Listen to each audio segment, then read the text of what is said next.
이번에는 국제 이슈 가운데 숨겨진 사실을 파헤쳐보는 패스코드 시간입니다. 12월 최대 이벤트가 멀지 않았죠. 그래서 이번 시간은 앞서 나눴던 다소 무거운 이야기를 조금은 벗어나서 전 세계인들의 연말 최대 축제죠. 크리스마스에 대해서 이야기해 보도록 하겠습니다.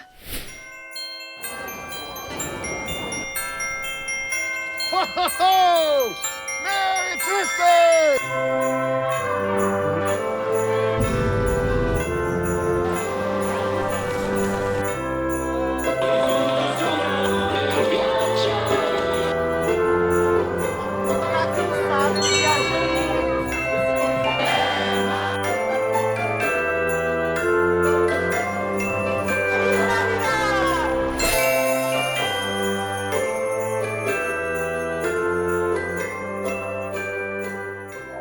저희가 갑자기 귀여워졌죠?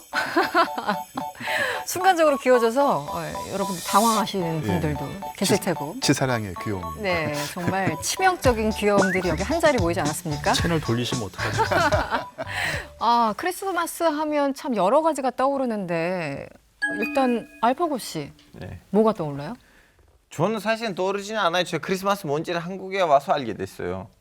한국에 와서 알게 돼요? 왜냐하면 튀르키예에서는 일단은 물론 기독교 신자들 있긴 한데 그 기독교 신자들의 종파가 다르니까 그 사람들한테는 크리스마스 날짜가 달라요. 오히려 우리는 이제 미국 드라마, 미국 영화를 봤을 때 거기 이제 크리스마스라고 하는데 모르니까 아 신종을 축하하고 있구나. 1월 1일.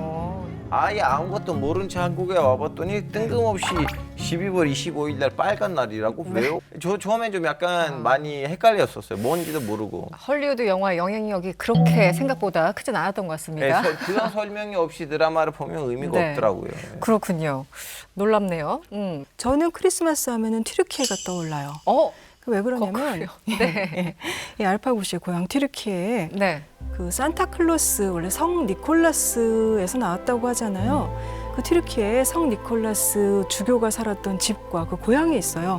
제가 거기를 가봤었거든요. 도대체 안 가본 곳이 어디세요? 네. 그 다음에는 뭐 선물 파티 이런 건 사실은 최근에 별로 해본 적이 없다가 이제 오늘 이런 거 쓰니까 좀 굉장히 남사스럽게 합니다만 어쩐지 좀 파티하는 것 같네요. 네.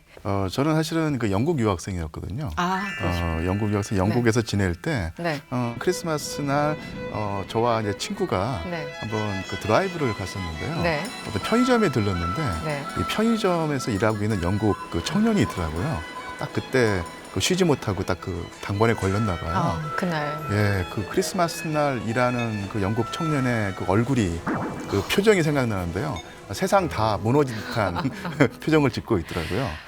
그래서 저는 크리스마스 하면 그 영국 청년의 그 나라 잃은 표정이 생각납니다. 얼마나 강렬했으면 지금까지.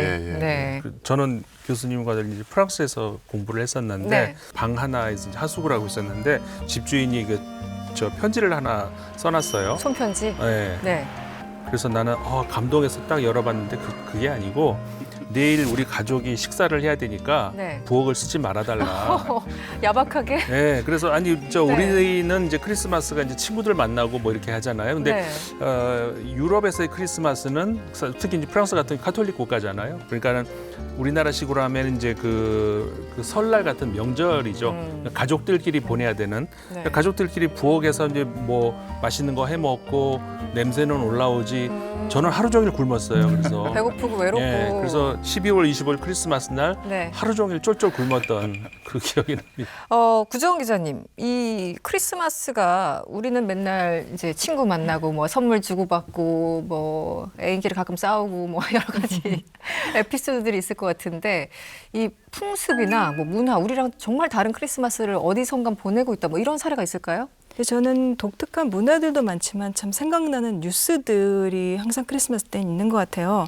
뭐 올해는 이 팔레스타인의 루터파 교회에서 이 폐허 속의 크리스마스, 그 이스라엘에 의한 이 학살 이런 거에 대해서 이제 애도하는 분위기 그것도 기억나고 또 코로나19가 한창이던 그 2020년 성탄절에는 이렇게 뭐 나라마다 어떤 쇼핑몰이나 이런 데 산타클로스 형상을 세우는데 다들 마스크한 그런 것도 기억나고 그리고 또 하나 저는 크리스마스 하면은 떠오르는 게 호주령 섬인데 인도네시아에 가까운 크리스마스 섬이라는 곳이 있습니다. 섬 이름이 크리스마스예요.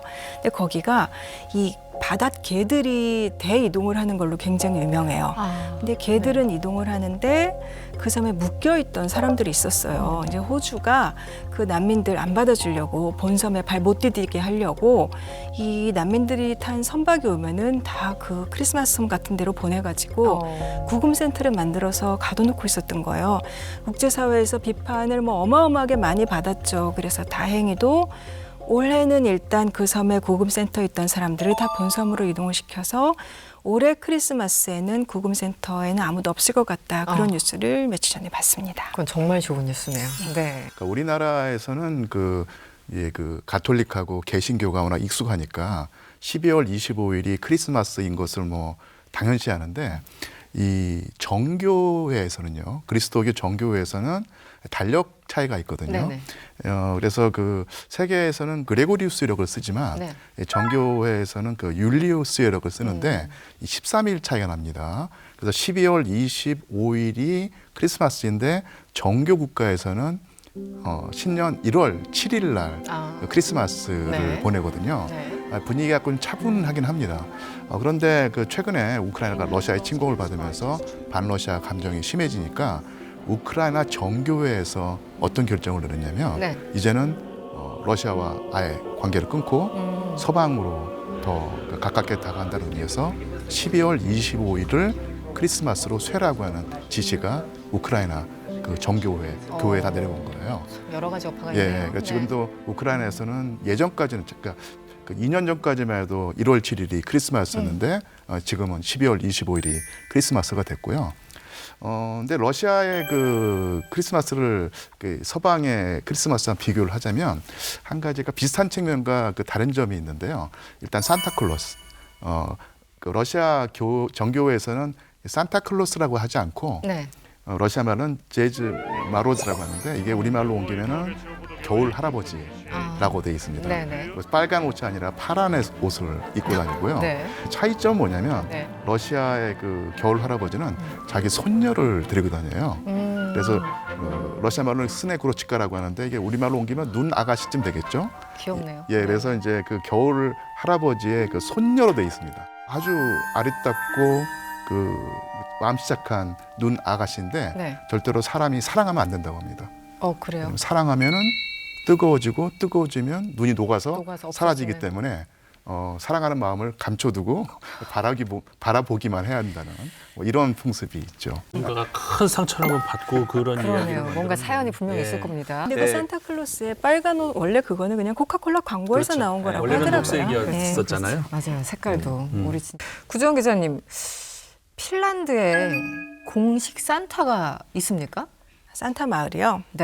이 산타의 본고장을 자처하는 곳들은 사실 굉장히 많아요. 그런데 핀란드가 워낙에 겨울나라 이미지잖아요. 그래서 핀란드 북쪽에 라플란트주라는 여기 원래 원주민인 사미 부족들이 많이 살던 곳인데 당연히 술록이 많은 곳이고 사미족이 늘 키웠던 게 술록이니까.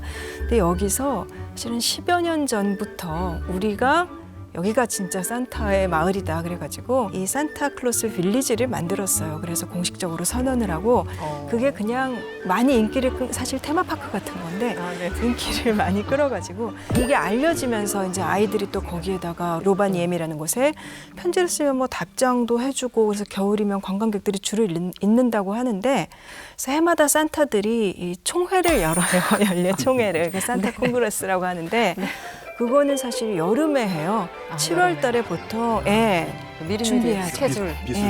비수기에. 여름철 하한기에 이제 그 덴마크 코펜하겐 부근에 있는 이게 소도시에 모여가지고 산타 총회를 여는데 이게 1957년부터래요. 그래서 여기서는 모임을 갖고서 이제 해마다 어떻게 하면 좀 더 이렇게 꿈과 희망을 많이 줄 것인가를 산타들이 논의를 한다고 합니다. 이렇게 행복 가득한 얘기만 있으면 좋을 텐데 사실은 좀 무거운 얘기를 안 할 수가 없어요. 해피 크리스마스를 앞두고 푸틴이 찬물을 끼얹었다고 합니다. 러시아가 결국 우크라이나를 전격 침공했습니다. 핀란드와 스웨덴이 나토 가입 수순을 밟게 됐습니다. 핀란드가 러시아 시민들의 입국을 당분간 제한하는 조치를 발표했습니다. 러시아가 의도적으로 핀란드에 난민을 밀어넣는 이른바 하이브리드 공격을 하고 있다고 북대서양조약기구 나토가 31번째 회원국으로 핀란드를 공식 인정했습니다. 러시아가 핀란드에 대해 외교 관계를 축소했습니다. 핀란드와 러시아의 관계가 점점 험악해지고 있습니다.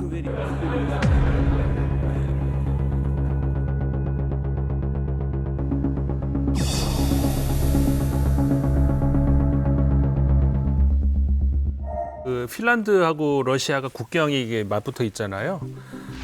1,300km의 긴 국경을 맞대고 있는데 지금 우크라이나를 보면서 핀란드가 아우 안 되겠구나 그러면서 이제 나토에 가입을 하고 그렇죠. 결국 이렇게 되면서 최근에 미국하고 이제 군사 어떤 협정 같은 것도 맺었단 말이에요. 그래서 미군이 핀란드 15군데를 결국은 기지로 사용할 수 있도록 네. 핀란드하고 협정을 맺었는데 그러니까 푸틴 대통령 입장에서는 큰 어떤 그 전략적인 실수였다. 왜냐하면 결국 이렇게 되면서 나토를 더 동쪽으로 끌어들이는 결국은 지금 핀란드가 나토에 가입을 하면서 나토하고 이제 국경을 맞대는 상황까지도 와버렸다는 것이죠. 그렇죠. 그러니까 19세기 초에 러시아와 이제 스웨덴이 전쟁을 했는데 그때 러시아가 이기면서 핀란드가 이제는 스웨덴 땅이 아니라 러시아의 그 편입이 됩니다. 네네. 그래서 러시아 황제 및 핀란드의 대공이라고 하는 칭호가 있어서 네. 그러니까 러시아 황제가 핀란드의 대공으로 통치자가 됐던 네. 거예요.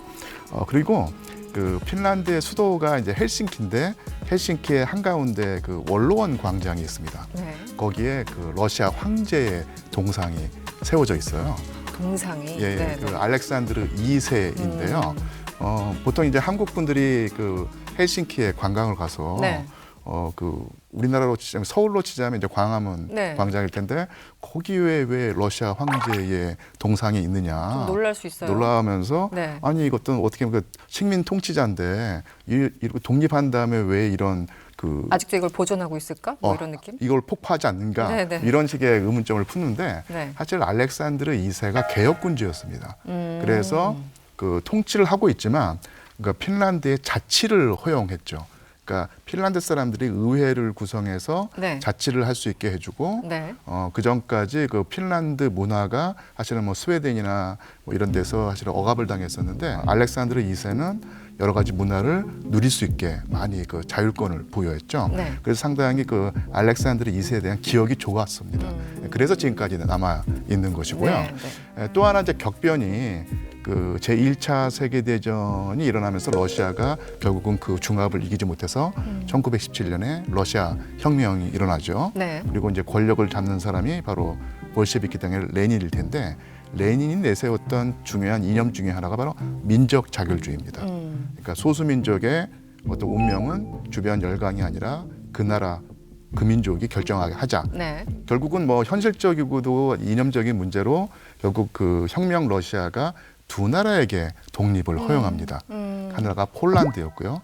하나가 바로 핀란드였죠. 그래서 빗자에 대한 좀 약간 두려움이 있네요. 네. 네. 어쨌든 간에 독립을 얻게 된 데에서는 뭐 나름대로 좋은 기억을 할 수 있는데 네. 나쁜 기억이 바로 1939년에 소비에트 연방이 그 핀란드를 침공해서 이른바 겨울 전쟁이 네네네. 벌어지게 되죠. 그래서 그 체급 차이가 있긴 한데 그 핀란드 사람들이 워낙 잘 싸웠어요. 그래서 잘 버텼다고 잘 하더라고요. 버텼지만 네. 결국은 이 체급의 차이를 이기지 못하고 항복을 했고요. 젖잘싸. 예, 젖잘싸였죠. 네. 그 다음에 또 이제 나치 독일이 소비에트 연방을 침공했을 때 핀란드는 나치 독일 편에 섭니다. 결국 나치 독일이 졌죠. 그래서 핀란드도 사실은 거기에 휩쓸려 가지고 큰 꼴을 당할 수 있었는데 네. 여기서 스탈린이 상당히 유연한 정책을 펴니다. 네. 그러니까 동유럽 국가들은 위성 국가를 만들지만 네. 핀란드만은 그 위성 국가를 만들지 않고 어떻게 말하면 그 중립을 허용했고요. 네. 그리고 핀란드도 사실은 그 이 서유럽 국가와 러시아, 그러니까 소련 사이에 끼었을 때 어느 한쪽을 그 두둔했다가는 크나큰 낭패를 볼 수 있다고 생각을 해서 네. 아주 그 미묘한 줄타기를 했습니다. 그래서 냉전 시대 때는 그 중립국으로 남아 있었죠. 서방과 경제는 교류를 하면서 네. 친하게 지내지만 정치적으로는 중립 내지는 소련을 살짝은 어떤 두둔하는 입장을 보이면서 네. 그 균형점을 찾아왔던 것이죠. 근데 그러다가 지금 문 선생님께서 말씀하신 대로 최근에 네. 결국 핀란드가 중립 입장을 버리고 네. 확실하게 서방으로 편입되겠다 네. 하는 입장을 보이고 있고 여기에 푸틴 대통령이 어떤 식으로 나올까가 상당히 귀추가 주목되는 어떤 그런 이슈겠죠. 네. 크리스마스를 앞두고 크리스마스에 대해서 여러 각도로 뭐 전통, 풍습, 그리고 각국의 상황, 그리고 핀란드와 러시아까지 갔다가 다시 질문 돌아오겠습니다. 상상만으로도 행복한 질문 같은데 크리스마스에 듣고 싶은 크리스마스의 기적 같은 뉴스 우리 한번 만들어 보죠. 예. 네. 12월 25일 성탄절을 맞아서 이스라엘이 팔레스타인에 대한 공습과 전쟁 행위를 전면 중단했습니다. 기적 같은 뉴스. 알파고 반역죄 모두 무죄. 튀르키예 방문 가능. 오. 네. 네. 언젠가 이루어지겠죠? 예, 언젠가. 네. 기적이 아니라 현실이 될 겁니다. 네. 그러길 바래요. 기후 변화 심각하다 못해 지구에 있는 모든 우라늄 빨아들여. 결국 그렇게까지 네. 가셨네요. 핵무기를 더 이상 만들 수가 없게 되는 네. 예, 그렇게 되는 뉴스를 기대를 해 보고 싶은데 네. 어렵겠죠. 플라토늄, 우라늄 다 없어져야 될 텐데. 예. 네. 핵무기 없는 국가까지 갔습니다. 핵무기 없는 세상까지. 류한수 교수님, 성탄절의 기적 같은 뉴스 상상해 보시면? 예, 지금 상당히 제가 얼었는데요. 네. 기후 변화 네. 답을 하려고 했었는데 이 선생님이 먼저 정말요? 하셔가지고 오늘 많은 분들이 서로 통하고 있어요, 예. 여기서. 네. 그래서 산타클로스 할아버지가 네. 전 세계 모든 가정에 10년치 청정 에너지를 보급해서 기후 변화가 네. 10년 늦춰졌다. 네. 이렇게 이런 기사를 보고 싶습니다. 와, 기후변화 나올 줄 몰랐어요. 진짜 저 당황했어요. 와, 대단한